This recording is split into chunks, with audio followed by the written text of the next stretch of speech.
সালামুন কওলাম মির রব্বির রহিম 11 বার পড়ে ফু দিলে কি হয় নিজের চোখে ফলাফল দেখুন, আপনি অবাক হবেন। সালামুন কওলাম মির রব্বির রহিম পবিত্র কোরআনের সবচেয়ে বরকতপূর্ণ, ফজিলতপূর্ণ, মাহাত্ম্যপূর্ণ, তাৎপর্যপূর্ণ একটি সূরা, সূরাতুল ইয়াসিনের 58 নং আয়াত।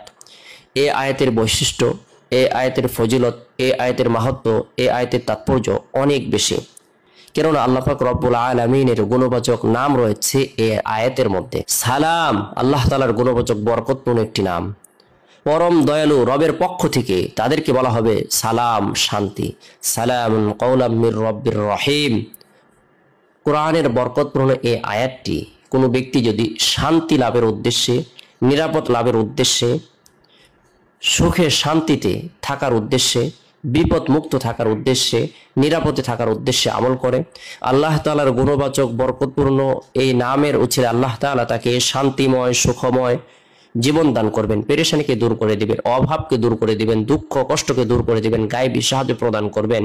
সালামুন কওলাম মির রব্বির রহিম বরকতপূর্ণ এই আয়াতটি আমরা বিশেষ করে যদি 11 বার আমল করি আর আল্লাহ তাআলার দরবারে সাহায্য কামনা করি, শান্তি চাই, সুখ চাই, আল্লাহ তাআলা শান্তি দান করবেন, পেরেশানিকে দূর করে দিবেন, অশান্তিকে দূর করে দিবেন, প্রশান্তি দান করবেন।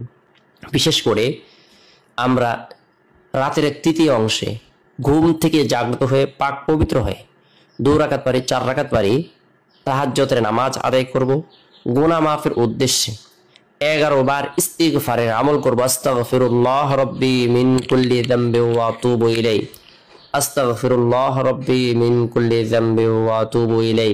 এরপর নবী সাল্লাল্লাহু আলাইহি সাল্লামের প্রতি মহব্বত রেখে, ভালোবাসা রেখে দুরুদের আমল করব 11 বার। ছোট্ট দুরুদ হলো সাল্লাল্লাহু আলাইহি সাল্লাম।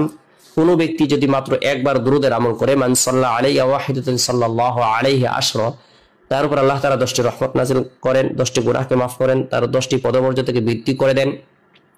আল্লাহর রহমত লাভ হবে, শান্তি লাভ হবে, গুনাহ মাফ হবে, পদমর্যাদা বৃদ্ধি হবে। দুরুদ ও ইস্তিগফারের আমলের পরে 11 বার সালামুন কওলাম মির রব্বির রহিম, সালামুন কওলাম মির রব্বির রহিম 11 বার আমল করব।